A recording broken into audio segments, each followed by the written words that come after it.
We are live. What's up, everybody? This show is brought to you today by Essentia. Didn't realize that's in the frame. My name is Ryan Zolin. This is Landry Morby. This is Agent Outreach Live. So, if this is your first time tuning in, this is a show that we designed based on a strategy within real estate investing, specifically wholesaling. But I teach an acquisition strategy called Agent Outreach, and then also we find deals on the MLS. The reason why that's typically appealing for people when they're first getting started in real estate investing is because it doesn't cost you anything every single month. The thing, and I guess one of the reasons I'm passionate about teaching people in real estate was because I always felt like there was a lot of fluff. I mean, social media alone is always the highlight reel, but some of the things that aren't always highlighted or talked about enough in real estate investing is time. I mean, time could be 6 to 12 months to get your first deal. I have a lot of friends that are worth a lot of money that have made millions of dollars in real estate, but it took them 6, 8, 10, 12 months of hunting for that first deal. So while it's not always sexy, I think it's worth being transparent that if it could take you time, let's make sure it doesn't also cost you money. When it costs money every single month, not only is that something that adds extra stress, that's something that adds a lifespan to your business. I mean, what people don't talk about in real estate is survivability. I mean, I mentioned how scarce deals can be when you're first getting started. Survivability, that's literally number one rule of small business: stay in business.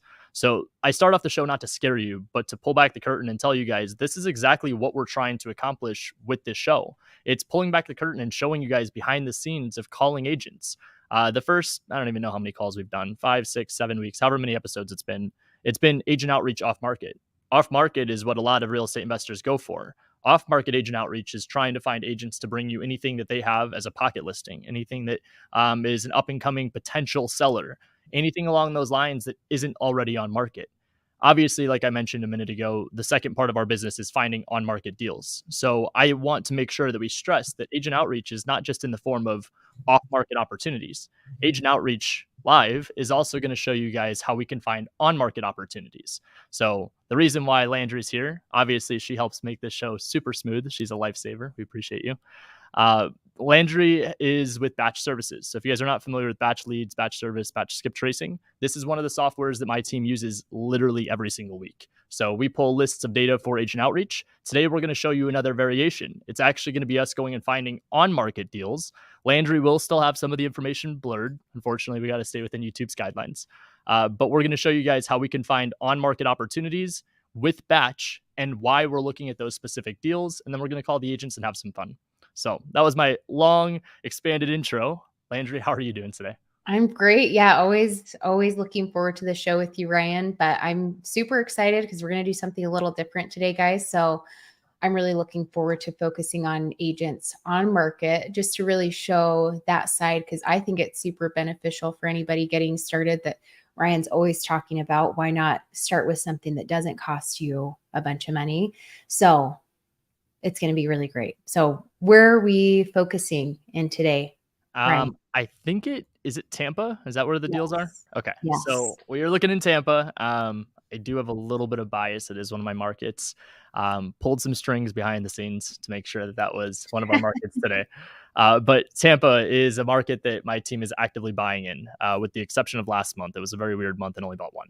But with that said, Phoenix and Tampa are our two primary markets. So if you are looking for a buyer, because as I always say, first, you need to have a buyer before you are starting to look at deals. If you're confused, lost, you're blaming analysis paralysis or whatever it is, the odds are you're just missing a step in the process. So let's just make sure the first step is finding a buyer. So in these markets where I could go in and do these kind of shows, I want to show you if we're going to go look at on-market opportunities, I'm not just going to waste somebody's time. I'm going to go try to find someone that has an active listing that might show motivation as to why the seller would take a lower offer, and then just have a conversation.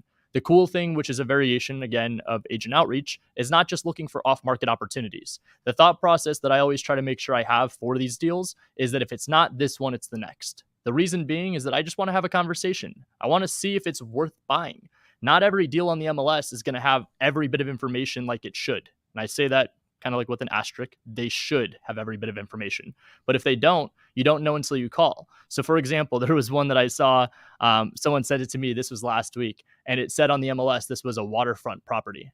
It wasn't waterfront property at all. There was no water anywhere near this property. So just little things like that, that Yeah. obviously attention to detail on the MLS. What we're trying to establish here is a relationship that if you nurture properly, it becomes a win-win between you, the agent, and the seller, and everybody eats. So Love it. Yeah. Yeah. I think it's just something that more and more people are looking at or considering, breaking into, which is so funny when you think about it. Because I agree with you. I feel like this is a great place to start. If it becomes the bread and butter of your business, then great. But if not, Absolutely. like, why wouldn't you start with something like this? Because Well, people are literally raising their hand saying, buy and my I think that everybody in real estate is biased. Like, I think house. everybody that teaches something, everybody that has their own community, everybody that has been doing real estate for 2 to 3 plus years, they have an opinion, and rightfully so. The thing that you will only ever hear me say about bias within this strategy is exactly what you just said, Landry. This is the best place to start, and I'm only telling you that because of my own failures. The things that's gonna pocket the other guru's money is you going and bringing money after money after money to learn something that's going to then take more money to go and do this business. And again, there's nothing wrong with direct to seller. I've tried it. It's not for me, but it could work for you. What I'm trying to get as a message across is that if we can get some money put back in your pocket from a strategy that doesn't break the bank, now we're in business. Now we could take the money that we made as profit. We could go and get a tax write off. We can go have an expense that would be investing into another mentorship, another community, maybe into ads or into direct to seller marketing. So if this ends up being your entire business focus, fantastic. That's exactly what I've done. If you want it to be just a leg of your business, that also works too. Let's just make it a starting point, and then we can figure out how to elevate from there. So Awesome. cool. Well, what we are going to do today, as you guys know, and let's see if you can pull this up, Ryan, I'll kind of show Yeah, people how how I went about pulling this stuff today. And we'll play around with it. And you guys will have to let us know your feedback in terms of just what we're doing on the show and the value that we want to bring to you guys, if this is helpful and if this just gave you ideas on the types of lists you can pull. So what I did is I went into Tampa through property search and batch leads, and I did a couple different things. And I'll ask you, Ryan, kind of what your thoughts are. I did a cool. few different lists with this just because it can bring up varying different types of properties. And I'll show you some of the really awesome findings I got today. And it's going to be so awesome. So Let's go. I went into property search, went into Tampa. And then in my filters, I think I did do property type. I made sure that they were single family. I didn't want to pull up Okay. any multifamily or anything. So we're just focusing on regular properties today. And then I went into MLS status, said yes on market, active listings. I did a couple different things with days on market. The first person you're going to call today, the property that they've listed has only been on the market for 2 days. Okay. I also pulled a list where I did a minimum of 60 days. I don't know Okay. if you have insight that you want to share with everybody. Like, what's the point of that? Like, why would it be, why is that advantageous to go after Sure. something that's super brand new on the market compared to later down the line? Like, what's the Great difference? question. So a lot of times direct to seller, we hear what's the best list. And in the past, we've talked about agent outreach lists and we're like, well, it doesn't really make sense to have like a preference on this because an agent is going to be a lot of just luck of the timing, right? With on market, it's actually different. This is where it gets to be a little bit more precise, strategic, systematic, whatever you want to call it. So there are going to be some filters on market that are going to trigger potential better opportunities than the rest. So one of them, which you mentioned first, is days on market. Days on market, in my opinion, golden nugget. This is the best motivating factor in this current market. The one thing you'll hear me say, which is always going to be from a realtor perspective first, is that I'm going to think about it from the legality and I'm going to think about it from the logistics. So the legality, I need to make sure obviously everything's buttoned up, it's done legally. Logistically, this needs to make sense, not just for me, for the seller, and for the agent. So days on market. If I was an agent and I had a listing and it was sitting for 60, 90, 120 days, do we think they're having fun conversations with the seller? Or do you think that after the end of their day, another week goes by, they have no showings, no offers? What phone call do you think they're dreading the most? It's The probably the seller. one with the seller, right? Yeah. So if that's what they're dreading the most, days on market is not just the biggest motivating factor to a seller, it's the biggest motivating factor to an agent. So some key notes I would make. First off, the average listing is typically a 6-month contract. So 30, 60, 90 days, we're talking a pretty hefty percentage of the length of time they have to list and sell this property. It's creeping up pretty quickly. on top of that, why would an agent be motivated? I mean, if it doesn't sell, it doesn't sell. It's like selling Sunset, right? They've got $50 million listing after $50 million listing. It's that easy. No. Wrong. Agents spend time, effort, money in marketing. Remember, agent outreach, we're trying to get agents to find clients, which that's what they're doing anyway. What would they do to find a client? They're going to spend a lot of money. So this is not just time, this is money in marketing to find a prospect, somebody willing to sell their home. Then they've got to nurture that client. They've got to wait for the right moment in time for that seller to say, yes, I'm ready to sell. Well, now there's a lot of moving pieces. Now you're paying for a signpost to go out front. You're spending gas to go out to the property a number of times. You're paying for professional photos. You're paying for, maybe you have a concierge service, but it's still money out in marketing this property. By the time it's all said and done, they're stressing because if they lose the listing, they're out potentially a couple $1,000s in what it took to get the lead, to get the listing and market it. So at the end of the day, if days on market is 60 plus in this current time on September 26, 2023, yeah, I would say days on market's the best motivating factor you could go after. Right now, what I'm teaching a lot of people within our community is 45 plus days, just because you Mhm. a little bit after that awkward gap. The first Yeah. 30 days is typically the hardest for a listing. After that, there's a little bit of a sense of disconnect emotionally with the agent and the seller. So Mm. 45 days plus. On top of that, I mean, if you're looking for the 60-day plus group, try just a little bit before 55 plus days. So So what are your thoughts too on when it is like super short, like it's super brand new fresh, if it's something that it has to be an investor that's do those go super quick like that? Is that on the other side of things great question. something that you should explore too? It definitely depends on the market. I think a Yeah. lot of the markets out there right now, we're seeing a huge supply issue. So a crazy amount of demand with a lack of supply. It's a seller's market still. I mean, there's a property that's like 3 or 4 houses down from me that was listed, in my opinion, a little bit too high, and they got multiple offers day one. So supply and demand issue is still there. Yeah. What I found, and this is just personal preference, I'm actually going to kind of contradict what I teach here typically. I don't recommend day one, day two, day three on market deals. I'm going Mhm. to show in this conversation that we could still have an opportunity come of it where the agent could still have the relationship with me. But the odds of finding a lot more competition in a day one, day two, day three day on market, you're going to find that it's a little bit harder. So, not to deter people to go the path of least resistance, but just to be transparent, the competition in day one, day two, day three is a lot more.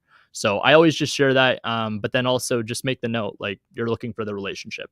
Doesn't mean you can't get the deal. We've done it. It's just the full transparency is that there's other wholesalers. I mean, people go and do the same strategy. We're teaching it right now on YouTube Live. So someone's going to take how we calculate our numbers. They're going to offer 5, 10, 15K higher. The only thing that I think you're doing a disservice with, first off, not selling the deal to me, but the next one would be, just so you know, messing with people's livelihoods. If it's too high and the price that we can offer is here, this amount, and you offer this just to get the deal under contract, odds are the cancellation rate's a little bit higher. So where we make a lot of our money from day one, day two, day three, day on market properties, we actually just got one yesterday sent to us by another group of wholesalers. There you On go. Yeah. market, it's falling through from another wholesaler. They're the one in second position because of the relationship they built with the agent, that it's going to come to them next. So Awesome. Yeah.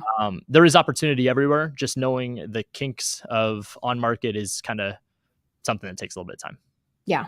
Yeah. So you guys will kind of get to see both of those, both sides of something that's been sitting there and something that's like brand spanking new. And it literally found a couple that I'll show you guys before Ryan makes his first call to one of these agents. But that's all I did. I think I did do a listing price. I looked up the median sale price in Tampa, and then I looked on the lower end, just because when you get your results, you're going to get a lot of things that were just fix and flip that are on the market and look really great. And obviously, for this example anyway, is not what we're calling about.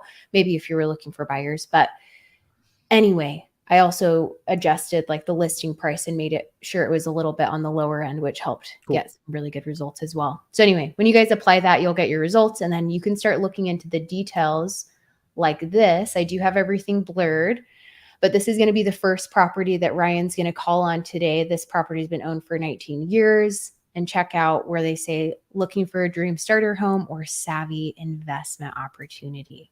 All right. Well, Really, before I really make the call, I gotta deep dive into that, because the description is something that is a very common practice when finding on market deals.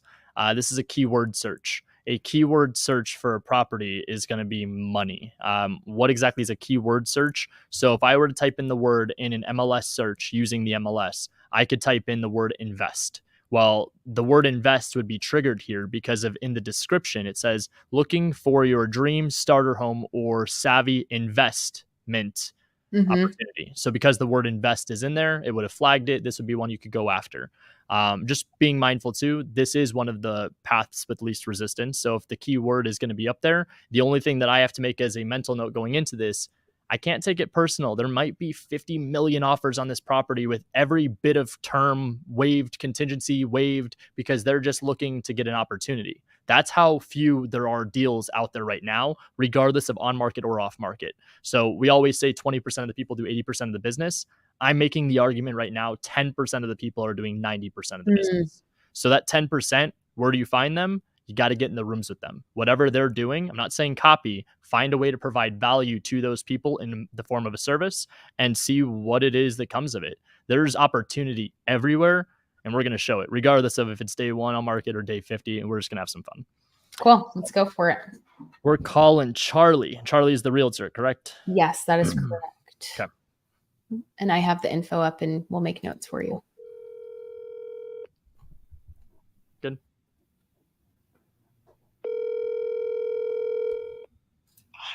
Hello? Hey, is this Charlie? Yes, speaking. I'm calling about a property that I think you've got listed out on 84th Street in Tampa. Is that one still available? Yes, it is. Oh, awesome. Okay. So I mean, I'm interested in purchasing it myself. I'm not sure if you'd be able to help me or if I should talk to someone maybe on your team. Well, if you got something that's going to be acceptable, it'll work. Sure. Okay. Yeah. So, I mean, I've got it pulled up right now. Full transparency, I mean, I'd have to run my numbers. I just wanted to call and introduce myself before deep diving into it or wasting anybody's time. So, I mean, I see it was just listed. Is the seller's number that it's listed at, is that kind of like their firm number, or would you think they'd be open to something maybe a little bit lower?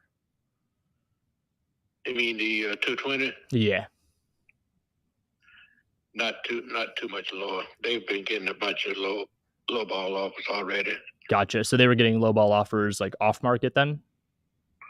Yeah, I don't think they'd be interested in anything under 200. Under 200. Okay. Well, I mean, that's good to know. Is there anything from the photos that I should like know about that I can't see? I mean, it looks to me like it's a pretty cosmetic flip. But I'm just not sure if there's anything like major, any like foundation, structural, roof, AC, plumbing. As far as I know, there's nothing major there. The roof is a metal roof. It's only 2 or 3 years old. Okay. There's no leaks or anything? No, there's no leaks, no. Okay. It's concrete block. The Citra AC works. Okay. The hot water heater works. It was recently leased out until just recently. So the people moved out and they decided to put it on the market. Okay. Let me ask you, I mean, is the seller looking, with it being that it was a rental, I'm assuming it's still vacant then. Are they looking, It's vacant. okay. Are they looking for any specific terms like faster close or a shortened inspection, a specific title company, anything along those lines? Well, we got a Pacific Title Company. Sure. Okay. You know, they want to sell it. They don't want to waste no time. Sure. Okay. Is this the best number to give you a call back at? I just have to run the numbers with my contractor and make sure that we're on the same page. But then after that, I could send you over a text or I could call you back, whatever's best for you. My offer, I don't like going that kind of cliche route of just saying it's fast cash as is, any of that kind of stuff. I want to be like the guy that's easiest to work with. So if you want to check with the seller, if there's any other specific terms, or if you even already know it, I'll reach out to you after I ran my numbers. And then if it makes sense, I'm not sure if it would be okay if you represented us or if I should go unrepresented to net the seller more. I'm pretty flexible on that end. Well, if you got a number that the seller's going to agree to, I can work with you, no problem. Cool. Okay. Well, perfect. What I'll do then is I'll run the numbers. Give me just a little bit of time. I'm actually going to be meeting with my contractor here in a few. Let me run the numbers with him, and then I will give you a shout back. And if it makes sense, we can get an offer written up tonight then. Okay. What's your name? My name is Ryan. Okay, Ryan. Awesome. Thanks, Charlie. I appreciate it. All right, guys. Let's calm down. It's not that easy. It's not that easy. Can't be that easy, right? I mean, one phone call, one offer. I mean, Ryan says submit 5 offers a day minimum, and he just did 1 in 5 minutes. It can't be that easy. I mean, I'm just kidding. It was. Yeah. It was that easy. It doesn't always work like that. That's not how the cookie always crumbles. But what I want to share with you guys, the cool part about this and the reason we do this show, pulling back the curtains, that's a beautiful conversation example because he doesn't have any offers. He doesn't have anybody else. Like he said, they had a lot of lowball offers. Let's talk about the conversation. He said they were already getting a lot of lowball offers. I didn't quite ask, well, what exactly is a lowball offered to you? I just said, okay, well, that makes sense. That sounds like it was off market. He said, yeah, that's why they listed it. Okay, well, then we unpacked that it was a rental. We know that it's vacant. We know the roof is newer with no leaks. We know that it seems like it's just mostly cosmetic. I mean, we can make the fair assumption there's going to be a big ticket item there. But what did he say? We went from 220 to 200K, 20K below list price, day 2 on market. That was before I got to the motivating factor that they have a preferred title company, which, by the way, 99.9% of sellers don't. It's the realtor that has a preference in title company. And I also offered the realtor to represent me to make twice as much money in commission. So by him getting title and dual commission, I don't think my offer is 200. I think just off the first conversation, my offer is 180, 190, and I think they jump at it all day long. This seller's motivated. They said it's an investment opportunity waiting for you. It's sitting just a couple days. So I'm sure it's going to get offers over this weekend if it doesn't sell this week. But why wouldn't you want to go after that? I mean, that just had a system do everything for you. If you're a licensed realtor, obviously you could find these on the MLS doing the same thing. The reason we want to show you guys a different section to this is that I didn't mention just the relationship. I went in there with the intention to buy that deal. From there, what my exit strategy becomes, I mean, the options are endless. I could fix and flip it. I could buy and hold it long-term or short-term. I could do, I guess a pad split still in the long-term rental. I could go and do some kind of like a creative finance structure with this deal. There's a few different things we're going to have to figure out, but we got to run the numbers. So what I'm going to do and make a note of is the very first call that we made was a good one. Let's just keep an eye on that. I'll run the numbers with my team afterwards. We'll submit an offer over. We'll keep you guys posted on if we get that next week. But that was just the first one. So heck yeah. Next one we're going to call is, I'm going to send this over to you right now, and then I'll show my screen again so you guys can see this example. This is somebody that the property's been on for 101 days. So we can kind of show the difference of, obviously that was a good conversation, but, see what we kind of run into with this. So let me send this over.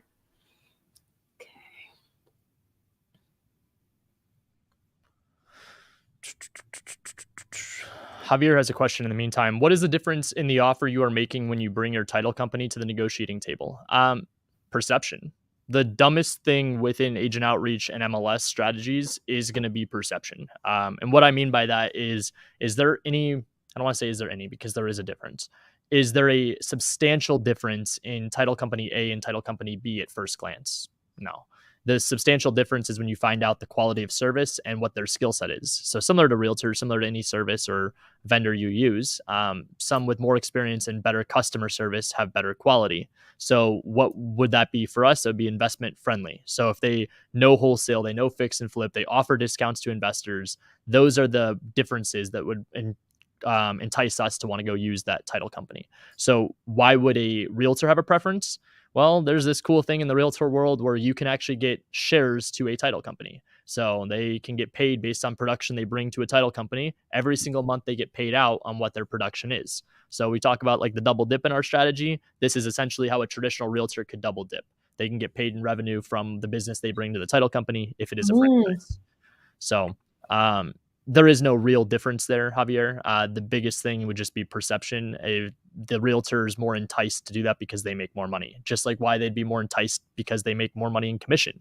I don't love leading with dual agency, but being in Tampa, I'm not licensed there. So I'm not going in saying I'm going to represent myself. I'm going to go in saying, hey, wait, is there anything the seller's looking for here? Does this make sense? I asked him even at the end there to him, go back and check with the seller, make sure we're all good. Don't think he's going to do that, but that was a pretty smooth combo, and it wasn't off of anything more than just preference. So one more from Christine, and then we'll jump into that next one. Landry, what did Ryan mean by I want to be easiest to work with versus not the fast cash guy? My approach on this is just not your typical real estate investor wholesaler. I think the oversaturation of wholesale is what it is. I mean, competition is always good. It elevates people's business and makes you have to work harder and better. Right. So what I'm not doing here is talking bad on wholesale. What I am doing is talking bad on some of the practices within wholesale. So some of the practices within wholesale, whether it's a bandit sign or whether it's just trying to get your word out of trying to get more deals, you're going to end up trying to blend in. A lot of times they say fake it till you make it. It's acting like you're doing something that you haven't done before, which I think is very obvious to point out when you're an experienced investor. So where I'm going with it all is that not every deal is cash as is quick close.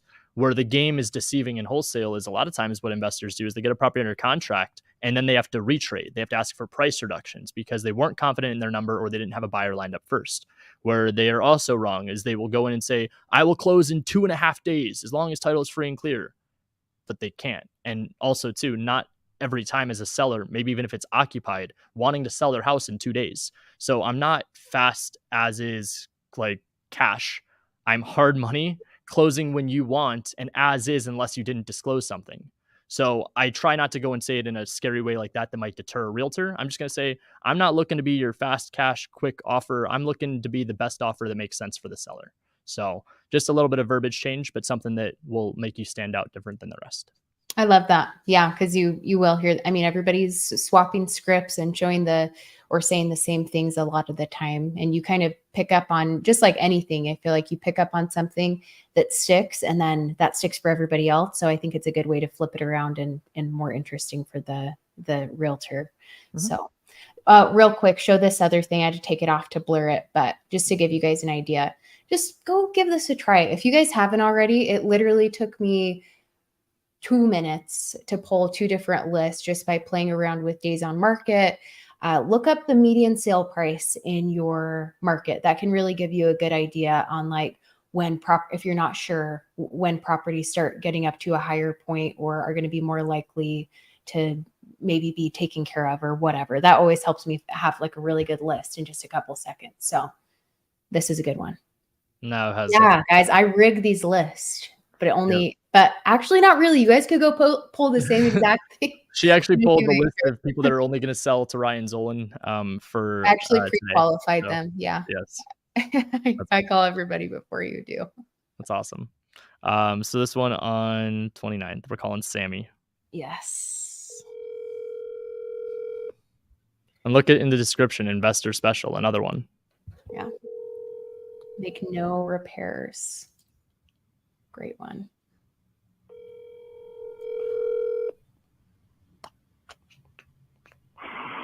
Hi, this is Sammy. Sending her. So what I would normally do here is double dial, but I'm going to try to be efficient a little bit. I'm going to show you guys another style where you could double dial. I think you could also piss off the realtor. I always try to give them the benefit of the doubt. When I call realtors, I know a lot of them don't answer. And I'm just saying this like on a real personal level with you guys. I understand and I get that it can be extremely frustrating. One of the biggest things I teach in agent investors is patience and education.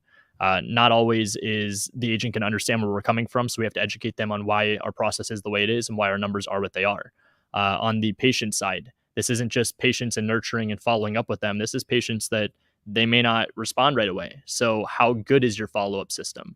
So in this case, what I'm trying to do with showing you guys another style, I called, I didn't let it go through the voicemail, just hung up. I'm going to send a text, say, hey, my name is Ryan. I'm interested in the property out on blank street. Give me a shout whenever you have a chance. Would love to chat with you more. Something along those lines that just tells them why I'm calling them or why I had tried to call them, why they should call me back. And then remembering the realtor will obviously reach back out to you. It's a listing they have that isn't selling. So why wouldn't they answer the phone? Well, our good mentality, our abundance, shout out to Jamil for this. This is the agent is doing open house. The agent is showing a house to a client. The agent's so busy with closings. They're at the closing table right now, signing on another deal. In a perfect world, they're signing on a deal for us, but it's okay. So what we're trying to do here is just give them the benefit of the doubt, send a text, introduce yourself, get to the point as to why you called, and then entice them to call you back, which would be in the form of a deal. So in this one, I just said, hey, Sammy, this is Ryan calling about your property on blank avenue. Just wanted to see if it was still available. I'm interested. Perfect. I'm going to get you another one. Albert, What do great you question. do? Oh, wait, sorry. You answer that question first, and then I'm going to ask Cool. you something, pick your brain a little bit. Okay. Albert said, what would be the best way to determine repair values for a market? I love this question. I actually think this question is better than like the proof of funds, typical easy questions, because this is something that you're doing the work. You're trying to get to a logistical question. Repairs. So this is going to be best determined by a contractor. The thing I always just want to make sure we're making note of is that we're not trying to waste a contractor's time. So what we've done is it's okay to get bids. It's okay if you're going to go out there and do some renovations to your personal home. You may not use the first contractor you talk to. So you're going to want to get bids. You're going to want to tell a contractor, this is a property I'm looking at flipping. Just want to see ballpark what kind of range you'd be in. The thing where I don't know if this is just different or what, I don't let them work for free here. If they're going to do this in a market where I don't have experience or connections, even if they're just giving me a quote, because odds are you're probably trying to wholesale and not going to flip this house, you don't want to waste their time. So nobody works for free. Why would you? So in this case, why not just throw over a couple $100? And you want to see who responds the fastest? It's typically the contractor you took care of before you were even working on a project together. So it's just a good judge of character, but then it's also kind of like a little trick and hack to be able to build a relationship with somebody that can give you actual numbers. From there, what we've done is we've established relationships with contractors where they give us bids on properties, and we could use that when showing to a seller or to an agent what it's actually going to cost us in renovating a property. Option two, you could always find a buyer or a realtor that is fluent in the investment space, but similar to providing value, just make sure you're telling them something that isn't a lie. I don't like when people go and say, I'm going to go buy this property. I've got $50,000. I'm the next Grant Cardone. Like, chill out. We're completely normal humans here. It'd be cool if you came in and I actually like this style, going in and trying to be over communicative or overly transparent rather than trying to play the game of my partner's doing this and so-and-so's doing that. And I've got to go chill. We're trying to be ethical business owners that are looking for repeat business through networking. So if we're looking for repeat business, people do business repeatedly with people they know, love, and trust. That needs to be you. Cool. Love it. What was your question? My question was, okay. Oh, I was going to say, what are your thoughts because I feel like this is such a helpful thing to really dive into the description. And we'll call this other one as well. This one, I think we've even brought up before, and it's still sitting on the market. It's been on the market for 153 days now. Yeah. Boarded up windows, stuff like that. It's not even that terrible or as terrible as you think inside. But anyway, what I'm saying, it's a little different than this property. But what do you do if you see a description that it needs an investor, but it says no wholesalers? I've seen something like that. I think in Tampa. No. It was in Memphis. There was something that came up with doing, by the way, the same type of filters like this. You guys can do it in any market to pull up good results like this. What do you do with something like that? I think I might have even asked you that before, but I would love to call that one and show everybody what we do. Because there's a lot of different options. Most of the time, let's get to the root of it. Why would an agent put no wholesalers? With the exception of it being a court-ordered property, government-owned property, state-owned property, some kind of a legal sense not allowing it, maybe even like a short sale, that would be the only time I say that makes sense. So patience and education. Take a deep breath before you call them. You don't need to go in all like gung-ho, I'm going to kill this person. You just go in there and ask questions. Look, Let me ask you this. I see in there it says no wholesaling. Just for shits and giggles. Why? Because wholesalers aren't who they say they are and they're evil. Maybe. I'm not, and I also wholesale. So the reason I'm asking you is just because my intention is to purchase this property. Just bear with me, okay? We're going to pretend the guy's name is Billy. Bear with me, Billy. Let's pretend here that I have the property under contract. I'm a human. I make a mistake. I overshoot my cost of renovations. I don't love to go in and ask for price reductions. Even worse, I don't like to go in and cancel on a deal. Mm-hmm. If I had Tom is a buyer, a friend, a contractor, someone that I vetted out that I would need you just to trust, which also is my legal right in the contract that I can wholesale. I need you to trust that if I were to wholesale the deal and it kept the same terms with the seller, with you, everybody wins. What would be the concern if this guy bought the deal from me before or after I closed on the transaction? Because what usually most people recommend within wholesale like this is they would recommend going in double closing. So this is either finding like a gap funder that comes in that will fund the first leg of the transaction. This could be a private lender, a hard money lender. This would be some title companies and closing attorneys allowing you to use the end buyer's funds to purchase and close the first leg and purchase and close the second leg.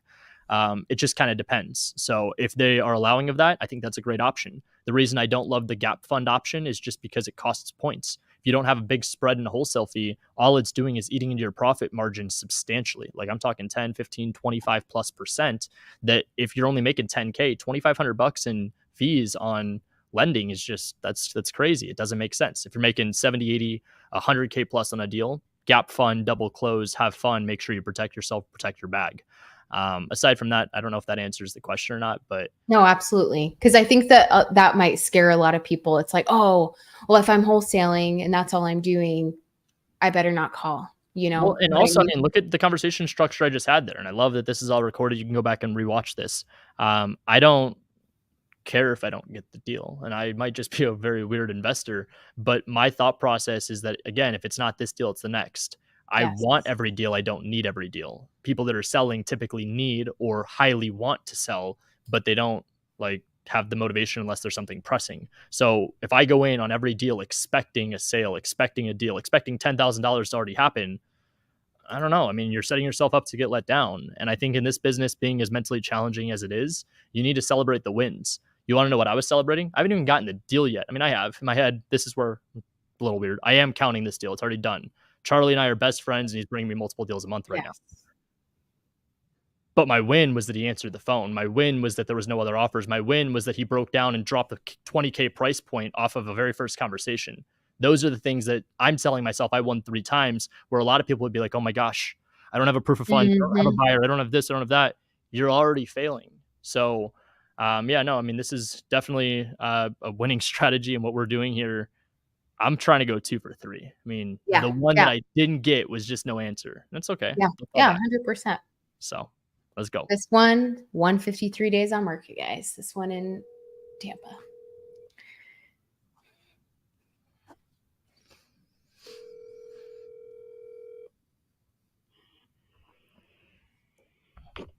Hey, Mike.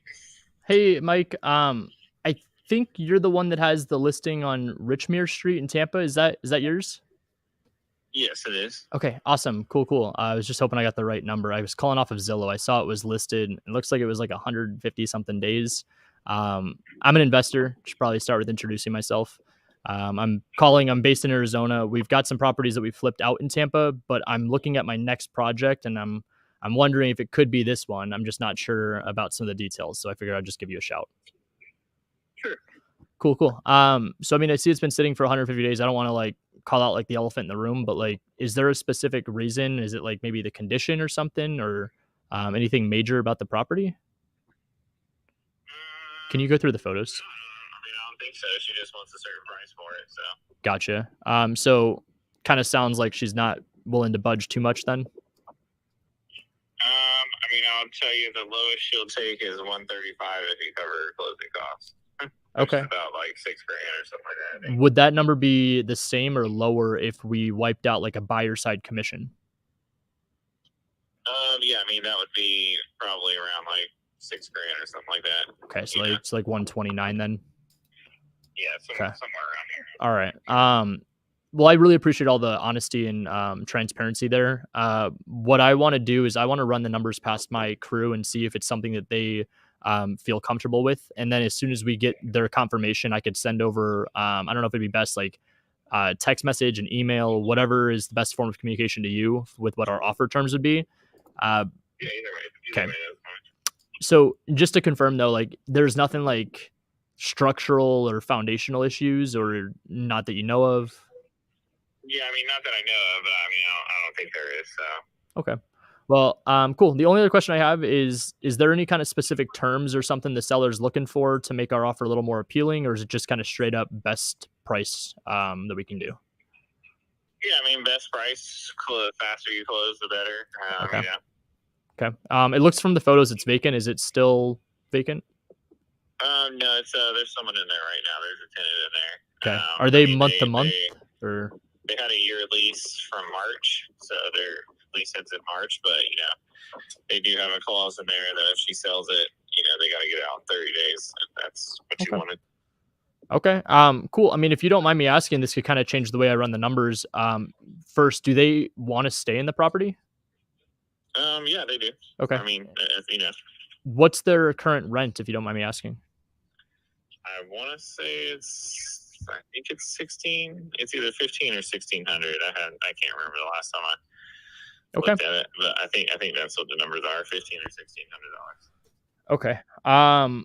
If you could do me a favor, I have to run the numbers with my contractor. I'm going to be walking into a meeting with them in about like 15.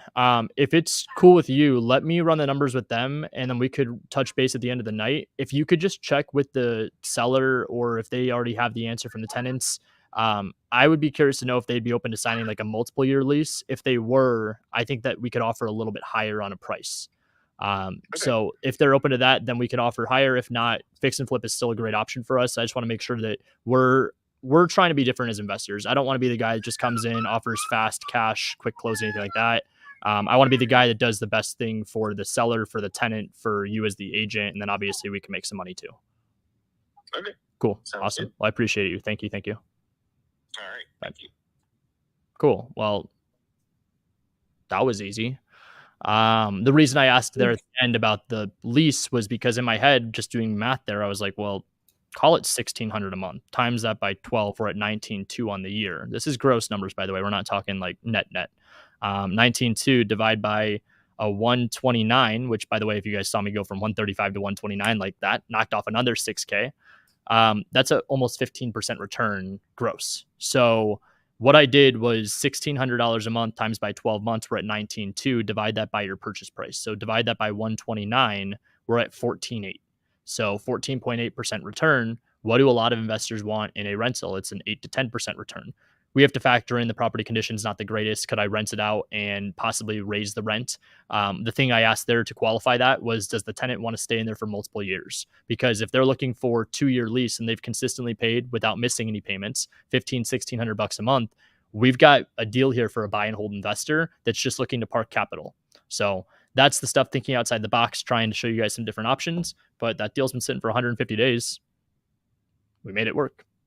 Nice. Wow, that was awesome to see. If you guys are getting value out of this, then let us know in the chat. Ryan deserves it with all these awesome examples and just value that he puts out. I always love to just see what you're going to do in the conversations with these agents, Ryan. It's just awesome to see. So appreciate that. Yeah. We got a few questions here I'll go through. Yeah. That real estate guy, how often do you follow up with these agents you call? And what is the conversation like? Is it as simple as, hi, Ryan, just calling to see if you have anything in the pipeline that I could buy? If you want to be like every other wholesaler, I mean, that's great. I don't think that's a bad line. I just think that that's one that you got from somebody's website or script.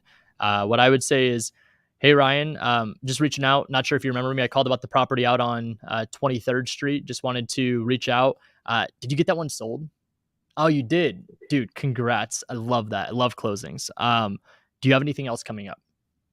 See how that was a little bit different, a few different, just there's a tonality change. There was more personable traits of telling them specific examples of a deal that I'm referencing. Not just some random guy that's calling you to follow up. People like doubt on me when I talk about MLS, and I freaking love it. Like, that's like one of my favorite things that gets me going. What you don't realize is that, what are we looking for direct to seller and off market agent outreach? We are looking for motivation to sell. So a seller that is actually willing to take a property off market and sell it for what is less than they could get on market. 9 times out of 10, people will just trade speed and convenience for price. So that's what we're looking for. On market, you at least know they want to sell. On market, the agent already has a potential deal that you were already interested in. So if that agent already goes and finds opportunities you're looking for, they found the bone. The dog found the bone. Pat the dog on the head and ask the dog if it can go find another bone. That's literally all that is. So in a super nice, respectful, obviously not calling the realtor a dog way, you're going to go and say, hey, I appreciate you. Dude, congratulations on selling that property. I want the next one. What do I got to do to find that next deal? I mean, who was it that bought it from me? Do I need to like make a joke, have fun with it? Obviously, just show personality. And at the end of the day, they're going to be like, dude, I love that guy's energy. I love that guy's vibe. He is totally different than the rest. So I love it. Just great to see this broken down differently. Cool. Nav said Ryan's tonality coming across as, hey, I'm following with your lead. Yet he's asking next level questions. Pretty slick. Tonality is everything. I think that if you can match what it is that they're speaking at level wise and confidence wise, they're normal people. There's nothing crazy. I would even argue most of us as investors can probably hold our own in a conversation with a realtor more than a realtor could hold their own with a conversation with an investor. So cool. Holy cow. All the love today. I appreciate you guys. Marcel, Don, Javier. Love you guys. Cool. We got one more. What we got? Yeah. Let's do one more. This is another one it's been on one day, but it's another, you already proved with the first call that you can still have a good conversation and somebody's not getting offers. Let me see here. Let me show you guys personality.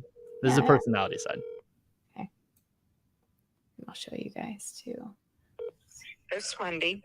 Hey, Wendy, I might have the wrong number. I got this from Zillow. I'm looking at a property that's listed on Henry Avenue. I'm not sure if that one's yours. Yes, and it went under contract. That was going to be my first guess, was that was too good of a deal to be on market to not have multiple offers day one. So yeah, it did. Gotcha. I'm assuming cash over list. It didn't go over list. Okay. Matter of fact, none of the offers were over list. Wow. Okay. I know. And I was kind of shocked myself. Well, let me ask you, while I got you on the phone, do you find a lot of these opportunities that you list that kind of fit the buy box for an investor? Yeah. Okay. What do I got to do to be number one on that list to get that property? You can email me. I can put you in my phone, and it truly depends on, I've got a lot of investors. They don't come close to asking price, so I don't even deal with them. Sure. Because it's wasting my time. Well, this one, I was going to come in and I was going to be right around that list price. I might have been like the other investors slightly below, but I typically don't call unless it seems like it's worth the while. A lot of times, full transparency, our numbers are pretty low on some of those bigger remodel ones. But if it's turn and burn, I'm pretty easygoing. We are based in Phoenix, but we've expanded out to the Florida market.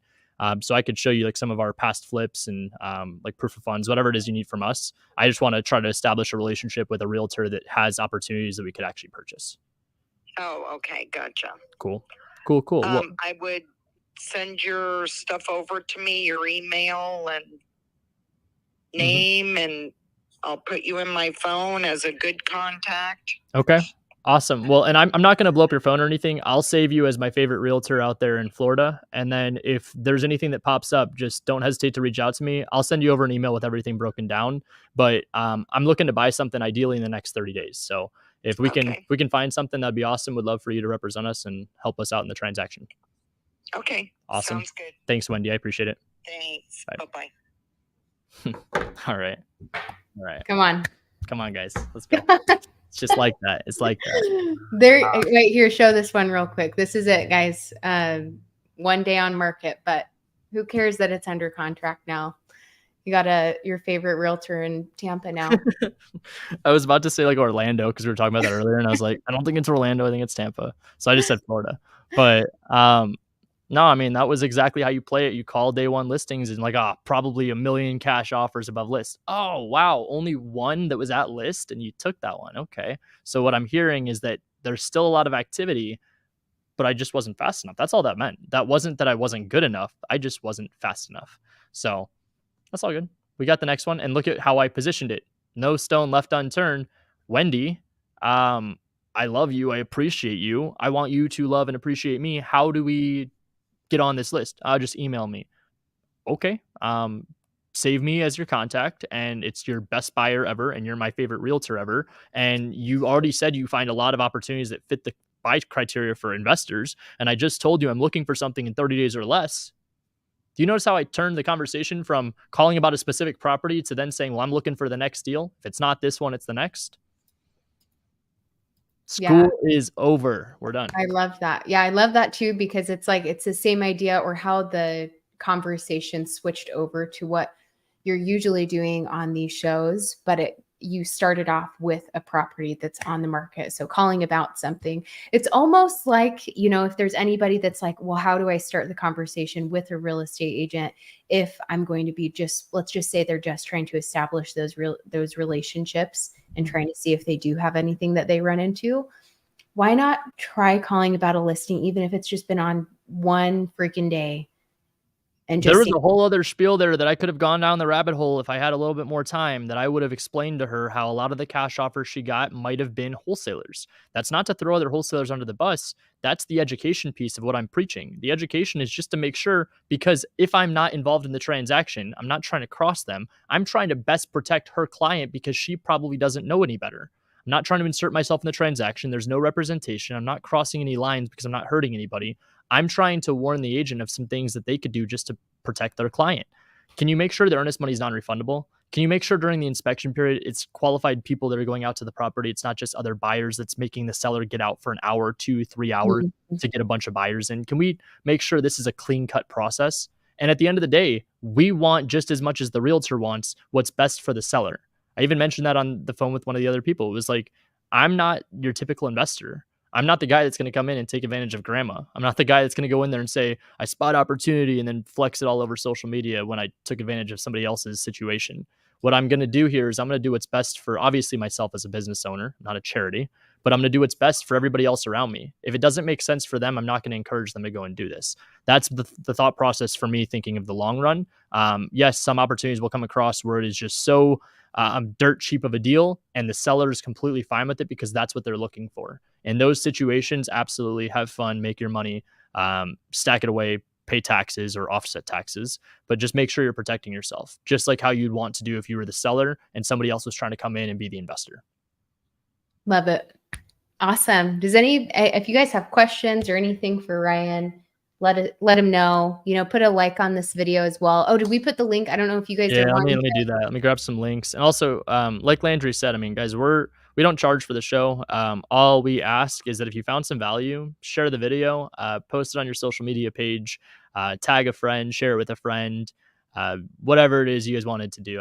We appreciate you and your support, all of you guys that have made it to the end here. Our goal is to build this as a community and also just provide as much value as possible. There's a lot of stuff that isn't talked about that I feel like shouldn't be behind the scenes. So if we could show you what the acquisition style looks like, the rest of it with disposition and your exit strategy is dependent on you and your goals. I'm not going to go in there and bottleneck you and say you have to wholesale, you have to fix and flip, you have to go and do this. You should go do what makes the most sense for you and your family and whoever it is that you're trying to take care of. So batchleads.io/Zolin. If you guys are looking for a community of agents and investors, I have a community Discord. Would love for you to check it out. agentinvestors.com/Discord will bring you there. Feel free to come in, collaborate. My community is super awesome, where they actually do live coaching calls every day, Monday through Friday. I mean, Landry, you were here like 2 weeks ago, and shout out to Marie, but Marie was sitting there, Marie pulled out her phone. We had like 7 or 8 people at like 8 o'clock at night, Arizona time, so 11 o'clock Eastern, that were sitting there comping properties, working together, calling agents, doing their thing. We've got it. So if you're looking for that community, come in, collaborate, get some feedback, get the ropes, just be a fly on the wall. I've got it. agentinvestors.com/Discord. We also have something that I am going to announce that we'll have a little more detail next week, but just wanted to tease it a little bit. We've got our mastermind coming up November 3rd and 4th. It's a Friday, Saturday. If you are interested in going, I'm going to be giving out maybe 1 or 2 tickets for anybody that watches this show that has shown us that they've signed up for Batch. So get the free trial, sign up, let us know, send a screenshot, whether it's to me, Landry, we'll figure out how that all works, but we're going to be giving out a couple tickets to my mastermind. It's going to be an awesome in-person event, November 3rd and 4th. Would love to have you guys there. I put the event on for my diamond tier students. So we've got people flying across the country, coming in, hanging out. It should be a great time. So. Gosh, that's so freaking awesome. That's so generous and an opportunity that you guys don't want to miss out on. So it's going to be fun stuff, but we'll have some more details and we'll go through that at a later date.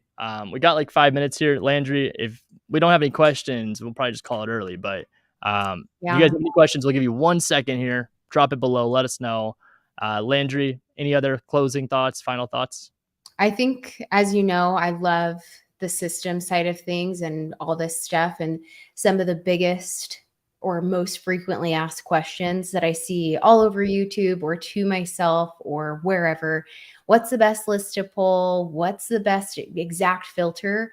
And every time that you guys are coming here, especially if you're going about it in this strategy or anything else, we're here to show you that it doesn't have to be the list that everybody goes and tells you to pull. It could be something just thinking outside of the box to find. I always tell people, like, paint the picture of the type of person that you are, the type of situation that they might be in. Put a couple filters on, don't overthink it, and then just go and just roll with it. Call people. You never know what the motivation really is. You never know what's really going on until you just ask. So I love it. I think that's just my last piece with this stuff. It doesn't have to be complicated.